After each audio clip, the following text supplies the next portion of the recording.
A's hire A's and B's hire C's. I mean, this is about ego. It's really blatantly about ego. The only way I'm the best at my job is if I have the best people at what they do working for me, because collectively we're a whole that's much greater than the sum of the parts.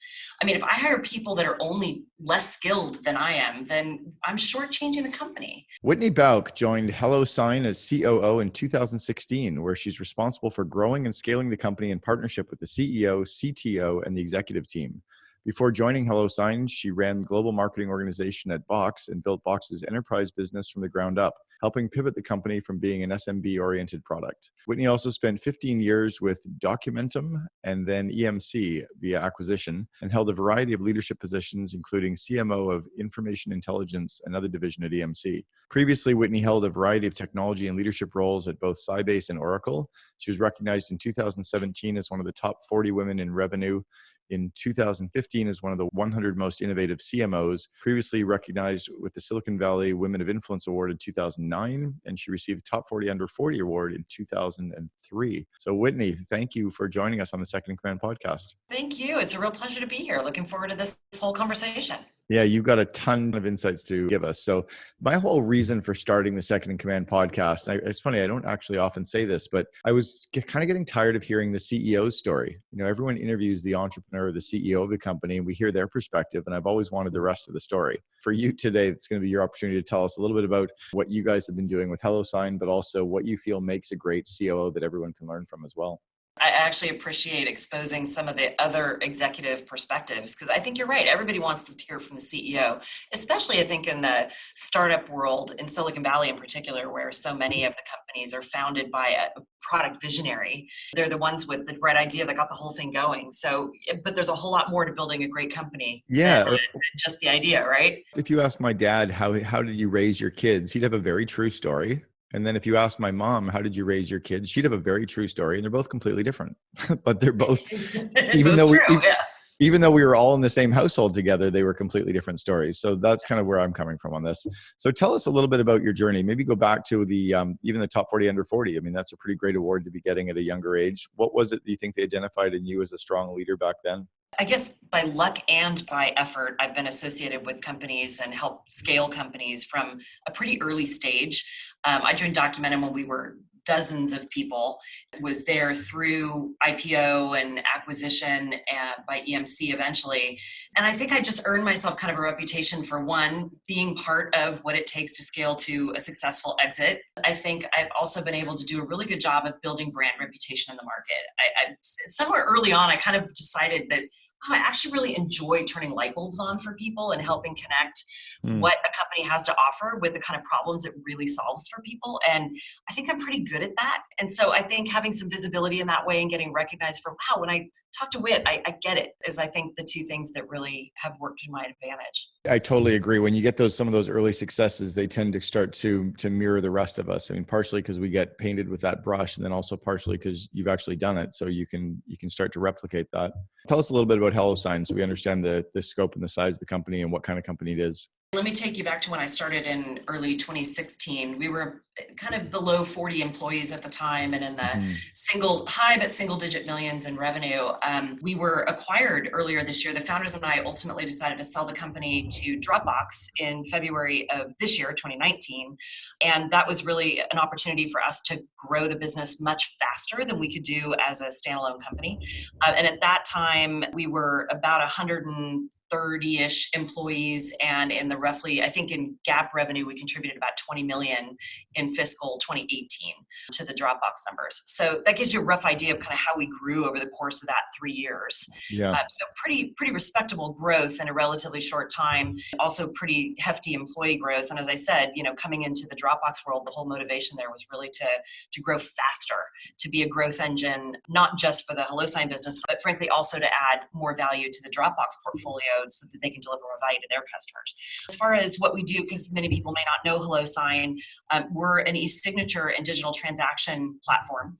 And our job is to help take these complex, close to revenue, super important transactions that eventually at some point need a digital or electronic signature as part of them to kind of bind the agreement, if you will, and make that process seamless, really intuitive and easy, cost affordable, and also to be able to do it in context of a larger business process where appropriate. So we're one of the only vendors in our space, if not the only, that focuses on embedding our technology into other people's. And then you make your money, what is it, just on the number of documents being signed per month the company pays for, or is it a per seat basis? How do you make your money? Both, actually. We offer our product in a couple of different ways. We can either offer it as an end user product. So you sign in, you set up documents to send out. Maybe you're a lawyer, for example, in your corporate legal team. So you log in, you've got templates you use, you set up documents for signature, you send them out to the parties involved, et cetera. And in that case, it's just on a per seat basis. And you can send as many documents as you want, no volume limitations at all. But in the case where we do embed into other people's applications, there isn't usually a named user that's logging in. It's a systematic thing that's happening as part of a larger process or application. And in that case, we do charge by volume. You saw this company at a pretty early stage, but you'd already been pretty successful in some parts of your career. What was it that got you to join a 40-person company? What did you see? You'd never know this from my LinkedIn profile, but that's kind of my MO. I mentioned I joined Documentum in its very early stages and a little bigger, but not much than HelloSign when I joined. I joined Box at about 100 people, pre-public. And I joined, I think even before all that, I think when I joined Sybase, we were only about 200, 250 people. So pre-IPO as well. I like that. That's my sweet spot, is join when it's small. And I've been very, very fortunate in picking companies that have got the right product market fit, the right leadership team, that we've grown big and been very, very successful. So if you look at kind of Oracle, Sybase, Documentum, EMC, Box, you're kind of like, okay, they're all big successful companies, but they weren't when I joined. They weren't, so that was part of the draw for HelloSign. It's part of what I love to do. But I'll be honest, I looked at 28 companies when I was on my hunt for HelloSign. And so I was really picky. And it wasn't just the size and the great product, although those were a big part of it. I think this is my first COO role. And for me, part of it was the partnership with the two founders. They were looking for a third founder. And this hopefully is fodder for more of our conversation about, the second in command perspective. They were, I think, very wise in recognizing that they had built a phenomenal product and company with great product market fit. And we're at a stage where having somebody that came in with scale experience and go-to-market experience would round out the skills that they had, and that the three of us could really operate the business as a trio. And that's the way we run the business. We're a partnership. And then I also like being at the underdog, honestly. I mean, there's no denying in the e-signature space that DocuSign was a front runner and they've got a lot of mind share, but I think we have a better product. Our customers are happy, and I think the market is untapped, and I think we got every chance to take the top position. So I love being at the underdog. I really like that you actually looked at 21 or 28 different companies. I mean, that's a classic COO move as well. Like, I think honestly, like I'm like, God, I've never dated in my life. I just go from one relationship to the next, or I go from one company. Like I just find the next thing and I go, oh, this sounds good. Let's do that. How do you slow yourself down to be analytical enough? And then what did you look for? Like, how do you narrow it down from 28 to 5 to 1? What did you do? I think I've refined this process a little bit, and I've shared it with a lot of people because it is a different mind shift. I feel like most people follow what you described, kind of a, hey, I've got connections, I get introduced into this opportunity, it sounds like a great fit, I'm going to go do it. Go for it, yeah. I think I want to be at the best possible place that can best leverage my skills and that I can learn the most and have the most fun. It behooves me to do some due diligence, right? Yeah. And not every company and opportunity is what it appears at the surface. So, a lot of those 28 companies, those are companies I actually did engage with in some way about a real opportunity. First, I had some criteria. I learned, I think it was when I became part of EMC. So I'd done 2 database companies, right? Oracle and Sybase. So kind of deep in the infrastructure side of things, not what the user touches directly, unless you're a database programmer or admin. And then I was at Documentum, which was an end user product that was much more close to kind of the tip of the problem, if you will, that was trying to be solved. And then we became part of EMC, which was primarily a hardware company then, kind of edging its way into software through acquisition. And so I learned in that transition that I really care about products that touch people as opposed to things deep in the infrastructure that are sort of, below the hood. I really honestly couldn't bring myself to care deeply about how fast disk spins on a hardware server. Yeah. I just couldn't quite get there. So, I had a similar list of criteria. It's like, I knew I didn't want to commute anymore. I've always commuted about 45 minutes to an hour each way my whole career. Like, I live in the city. Tech is now in the city, meaning San Francisco. Yep. If I'm going to take another job, it's going to be in the city I live in. Right. I'm not going to commute anymore, or at least shorter commute. So it was in the city. It was in software, enterprise software, not consumer, because that's what I do. It's something that touches users, that solves real problems and is meaningful in the world of business, with an awesome culture and a great team, and it has potential to be really big, and I can help. Those were kind of my criteria. And so as I dug in, either culture ruled it out, or kind of the market opportunity ruled it out, or location ruled it out, or something. It was one of those things that kind of just didn't quite work. So what do you think the two founders saw in you then? Because they were clearly, looking as well. What did they look for? What did they see? We've had this conversation a few times, and they've been asked that before too in their own interviews. And I think what they've said is that, well, one, they knew they needed somebody with the skill set that I bring to the table, the scale experience and the go-to-market side of the house, because those are the things they didn't have. So there was that. But I think it was also Joseph in particular, the CEO and one of the co-founders, really has a deep commitment to building great culture, has taken a very methodical and deliberate approach to building a culture that has some key values. And one of the values of the culture that I had never seen before is empathy. Empathy for each other and empathy for our customers. Two of our other values: make our team awesome, make our customers awesome. Those kinds of things mattered. And so I think they were looking very much for somebody who fit well within that construct and would really help embody those values and attract additional talent that would fit with that as well. And I'm an empath. So there's a lot of things there that just worked. So I think we meshed well from a communication style perspective. And then I think the third thing was they were looking for somebody who had leadership skill and who could lead the company through the next set of transitions as we scaled to larger growth. We could do that with empathy and understanding and good communication and, bringing people along for the journey as opposed to telling them to get their butts moving toward the end game. It just kind of worked. It was a yes, yes, yes on all sides. Awesome. How did you, in the early stages, establish the trust and the communication and good, healthy conflict, with them to really get the relationship to kick into gear? Well, I think first of all, I literally asked Joseph, the CEO, when I first started, I said, hey, I kind of want a reprieve from making any big decisions for the first 60 days, at least. I need to just get to know what's working, how the business runs, how the product sells. Until I know some things, I can't add a lot of value other than just help contribute an opinion. But don't let me decide. I'll add the context. So a big part of it was going on a learning tour. And that part of that is building relationships with people and building trust. And so I think there's a big part of that was a very concerted effort on my part. I've also, especially starting in a company in a C-level role, when there's only 3 of us in C-level roles, those titles imply things and people have expectations and fears and all sorts of stuff that I really just wanted to defray. And so I spent a concerted effort to let people really get to know me and to be vulnerable and to share personal things about myself and to not be shy about that and to make myself approachable. And so kind of funny enough, I go by Whit, even though my name is Whitney. It was really coming into HelloSign. Part of that thought process was like, you know what? Every single person that knows me well calls me Whit. Why don't I just go full Whit? It makes me more approachable anyway, and it's what I would prefer.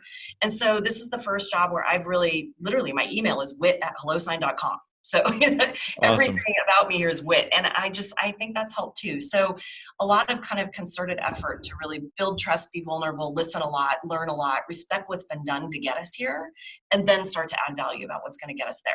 Talk to me a little bit about the vulnerability side then. What is it you're doing to kind of get the vulnerability going? Well, I think it's being very genuine, for one. You can't fake that stuff.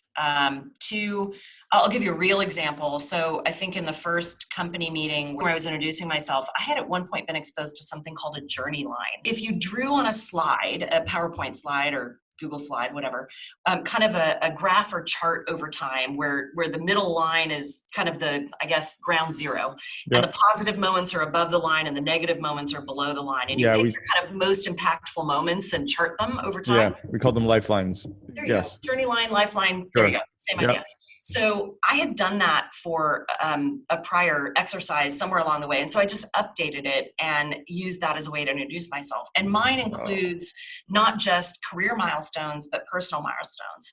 One of the really low points of my life was he was my cousin, but I called him my broco. He was closer to me than my own brother in lots of ways. We were very, very tight. He lived in Boston, and he got cancer at 30, and it was a 2-year ordeal. It was awful, and he finally recovered and was great. And he ultimately had some relapse issues and passed away. It'll be 2 years ago this Christmas, on Christmas Day. But when I started with the company, he was still living, and talking about that eye-opening moment when he was, in ICU and close to death and all sorts of crazy things.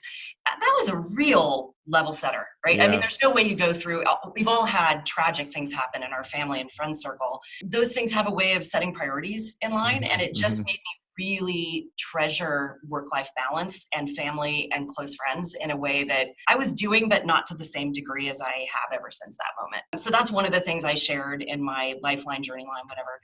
And the real high moment that I shared that was personal was meeting my husband. And I met him later in life. We didn't meet till I was in my late 30s. There's something about having the right partner by your side that 1 + 1 = 5. Man, I could go tackle mountains. I couldn't if I didn't have him backing me up. He's the one that I think has pushed me to take some risks that I may not have taken on my own, and vice versa. Awesome. I did the same for him. Do you share some of the vulnerabilities that you have in your work roles at all, about your struggles with certain areas of the business or things you suck at? Or honestly, that's a big part of hiring decisions.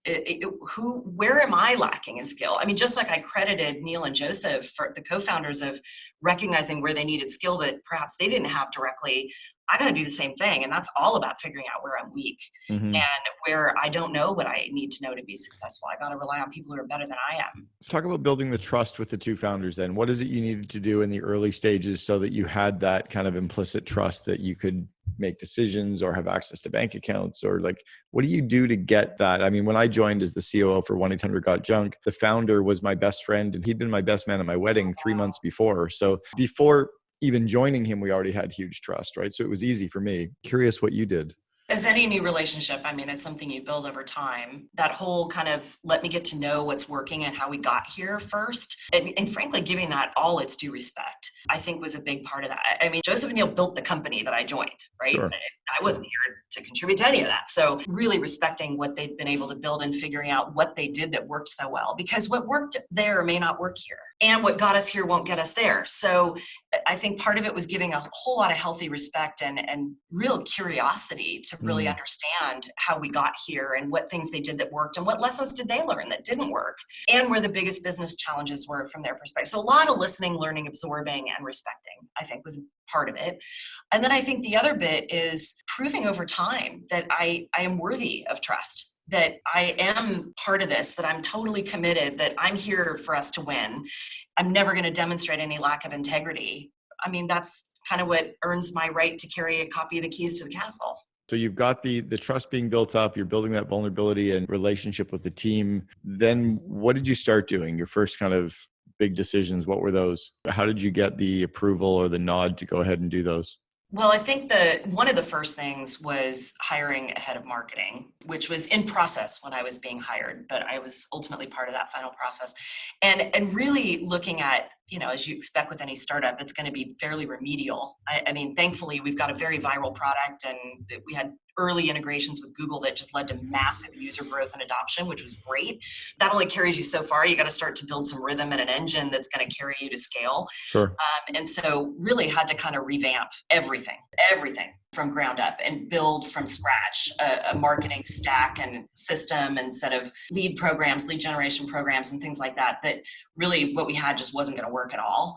And that took about 1.5 years to do. But I think that's part of what they hired me for, right? Was recognition that that's experience that I bring to the table. So there wasn't really a permissioning involved in that. It was brought me in because I know how to do this, and this is what we need to do to get to where we need to be 2 years, 3 years, 5 years down the line. And then obviously building out the team with the right marketing skill. And similarly on the sales side, there was a sales leader already in place who stayed with us actually until earlier this year. So grew with us from 0 sales reps all the way up until our most recent.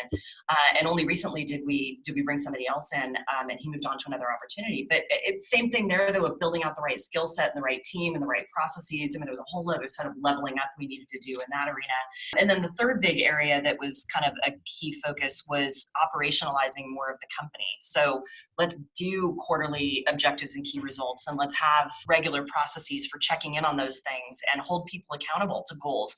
Well, first of all, let's set the goals. Let's tell everyone what they are, and then let's hold people accountable to the things that are going to get us to those goals. That was a cadence we didn't really have in place in any sort of systemized way. And same thing on the financial side. So, certainly there were revenue targets and things like that, but getting more depth behind how we forecast and how we determine what our growth targets are going to look like, and how do we set quarterly goals around that and set sales targets and all that kind of stuff. Putting real process and rigor behind that those are the big things that were the focus of my first real kind of 6 months here, and needed 2 years to really get to where I wanted them to be. But for sure. Oh yeah, those are all big systems. Was there any pushback on that stuff at all? And how did you get the buy-in if there was pushback? There really wasn't any pushback. I think it was all stuff we recognized was needed. It's funny, the area I can think of where there was pushback, well, it was actually not an area that directly reported to me. I'm thinking more about like the growth of the company and where did we hit milestones that we had to shift things that needed to have Joseph's mind and Neil's support to really make happen for the company. It's fun. You hit some really interesting challenges when you cross the 50 employee line, and again when you hit the 100 employee line. Some of them legal related, and some of them kind of systems related. And I remember when we first had to start doing things like have an acceptable use policy, have a code of conduct, have an employee handbook, all of those things kind of come into play when you roughly pass the 50 employee line. And those take a lot of thought because those are culturally big shifts and can be seen as very kind of big brother controlling stuff. We're no longer the fun, scrappy startup. And we were really looking for a way to do those things without losing any of the fun, scrappy bits that made us the company we were at that time and still are. And so that was something that took a lot of thought. And we did get some pushback and we made some mistakes, quite frankly. The first one of those things we rolled out, I think, was the acceptable use policy. And we could have done a lot better job in hindsight of telling, it's that whole tell them what you're going to tell them, and then tell them what you told them. Yeah. And I think we could have done more of the telling them what we're going to tell them a whole bunch before we actually got to the actual telling them part. And so I think it was more of a surprise than it should have been to people, and we could have done better. So we did do better after that. But that's one area I can think of that we definitely had a little employee pushback that we had to think through hard. What do you look for with your employees? I mean, you obviously have had to do a lot of recruiting, growing, by another 200%, growing another 80 employees in the last couple of years. What have you had to do, and what have you looked for on the culture side of employees, not the skill sets much? It's funny with culture because I think if you buy into the principles of diversity, which I think we all should, and that's diversity of every angle, right? So cultural background, educational background, business background, ethnic background, diversity brings varied perspectives that help you make better decisions. So if you buy that for a moment, then what you don't want to do is have a cookie cutter approach to hiring, because you're just going to hire one and then another that looks like that one and another that looks like that one, and you just kind of get this sameness. And so you got to start early on diversity, and diversity breeds diversity. And so part of it is, yes, we look for values in people and demonstrated past experience of how they might use those values in work, like integrity or empathy or radical candor or whatever you want it to be, whatever the values of the company are. We look for examples that show that people embody those kinds of traits, but we also look for people that bring value add to the culture, that are going to help us continue to evolve and morph in a positive way. If somebody came in who was really had a good background in, say, nonprofits and wanted to look at how we could serve that sector of customers better, that's an interesting example where if we don't have that already in-house, then that brings a different perspective for us to weigh. So that's one good example. I think we had a couple hires in a close proximity that actually had worked in the retail industry in management roles, brought kind of a different set of management philosophies to contribute. And it didn't change the way we thought about management training and things like that, but it added value to the process. So that's the kind of stuff I'm talking about. You're building out this team. You've starting to put all the systems and stuff in place. And then you're dealing with Gen Y that certainly aren't joining a company for 20 years or 5 years. They're joining a company project by project, or maybe 18 months at best. That tends to be at least what we're hearing. How do you deal with that in that cohort? And then also, how are you dealing with keeping and retaining people in such a competitive job market like the Bay Area? Well, and not to mention through an acquisition, which is, usually is a very tough thing to keep people through. So I think, first of all, my experience with the generation you're referring to is largely about having a very clear path for them to have career growth. If they don't have a line of sight to how to get to that next role, whether it's next week, next month, next year, they're going to move on, because we all know that you can go, once you've got some level of experience in a given role under your belt, you can use that as a way to, go outside and find a role that's perhaps a step up or certainly pays you a little bit more. You provide a great culture. That is a big way to keep people, especially if they've ever worked in a culture that wasn't so hot. You value that a lot. So there is providing a great place to work. And then there's the real transparency around career growth and identified levels. Whether you codify them or not in your systems is kind of immaterial, but clear levels and clear expectations of those levels that can be communicated to people so they know how to get from A to B, and then be having those conversations on a regular basis. That is the biggest demand area I see out of the younger generation, is knowing how to grow themselves in their career. We've done a ton of investment in that and did from early on, and we're thankful that, frankly, Dropbox has done that in spades, and now we get to leverage all of that as part of Dropbox. And that brings me to the whole acquisition thing, interestingly enough. And then we also, by the way, do very regular quarterly employee surveys where we ask a ton of questions about engagement and how much they believe in the mission and how often do they think about looking for another job. We ask those hard questions, and we gauge kind of how we're doing quarter to quarter. And if things are getting worse, not better, we talk about it openly with the company. And several times we put together a task force of individual contributors and managers to, hey, go brainstorm how we can fix this. And let's get some real ideas on the table, and then show the rest of the company that we're listening to them and taking action on their feedback.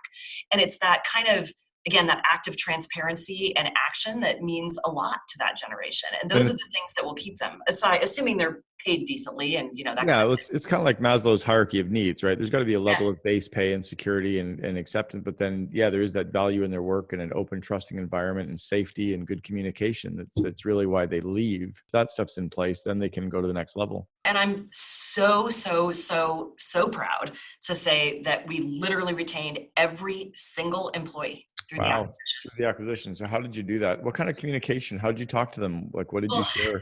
This is funny. So this is an area where I have to say, I think we had done such a good job of all these things I'm talking about that we had a lot of trust and goodwill with our customers. I mean, our employee engagement scores are crazy. I think the market average is about 70% engagement score, and we're in the high 80s. So we had really invested a lot in that stuff. And that, it turns out in hindsight, I mean, we weren't doing it because we knew about the acquisition, obviously, but in an acquisition, especially by a public company, you can't talk about this openly. I mean, the circle of trust of the people doing the due diligence process was extremely small, like 7 of us. So we weren't telling the whole company. And so we had to tell them the day that it was announced. And the interesting thing is we had done this incredibly thoughtful plan about, we're going to send this early morning email. We'll have a morning town hall. We'll have one-on-ones. We'll have office hours. We'll have the Dropbox execs. We had this whole day planned of like really good, transparent communications as much as we possibly could. CNBC blew the embargo and put the news out at 1 a.m. instead of 1 p.m. And so it just completely threw everything into havoc. People found out exactly the way we didn't want them to. And, I would love to say that we kept 100% of the employees because we had such a great communication plan, except that wasn't what it was. It was actually all the work that we did up to that point. You just actually stumbled onto one of my little known press hacks, and that is you find the press organizations that don't honor embargoes, and you'll find them. They're easily searchable. TechCrunch is one of them. And you send them something and say, you can't release this until 5:00 Thursday. They will. They'll release it early. And then you take that initial jump and push that out to all the other outlets saying, sorry, they didn't honor the embargo. They clearly jumped on it because it's big news, and everyone else circles and wants to run the story. Love it. I just use it against them. So I'm like, all right. Such a smart idea. Yeah. I'm like, I'm not going to fight against you. I'll use you. I don't care. So where are you guys headed right now as an organization? What do you have to do to get there? Because you're going to go through some changes now with this acquisition. What do you have to change? Yeah, well, we're 8 months in now to the acquisition. So things are going great. I've been part of 17 acquisitions in my career. 2 on the being bought side, and one was Documentum, now HelloSign, and the other is on the acquiring side. And this is by far the best I've ever seen. We had very, very similar cultures, which helps a ton. So trusting, open, transparent, curious, respectful. That's worked really, really well. And rationale of the acquisition on both sides was because we wanted to grow this business faster and get e-signature tools to anybody and everybody who wants them, preferably integrated with their tool of choice, Dropbox. So anyway, the rationale was all good. So things are going really well. But, as I said, our whole aspiration of doing this was to grow the business faster than we would have on our own. And so that's all about, how do we leverage our now parent company to take this product much more broadly to the world in a faster way than we could have. So that's a global exercise. How do we enable the Dropbox selling team to take this market into the Dropbox installed base? And how do we accelerate the things that we were doing as a standalone business? And so those are all big movers. Big, huge, yeah. Big, huge movers. And so there's really the last 3 months or so, we've been very deep into planning for next year. And it's all around these three kind of angles of how do we grow the business faster. And thankfully we have, a ton of support and investment and help from Dropbox to do it. Now, you mentioned earlier that this was your first role as a COO. You moved from another C-level. Was it a CMO? Where do you think you've struggled in your career? What have you had to really work at the most? It's shifted a little bit over time. It's funny, I remember in my first job out of college, so I was not a computer science major, although I did take a bunch of programming classes because I enjoyed it, honestly. I loved math. I remember I was at Oracle and feeling like I wasn't technical enough, so I went and took a bunch more programming classes. So I remember that was a weak area for me. I kind of fixed that, moved on from that, really felt like I had what I needed there. Later in my career, I felt like in my EMC days, Documentum days, certainly early at EMC, I hadn't operated as an executive in a very large organization.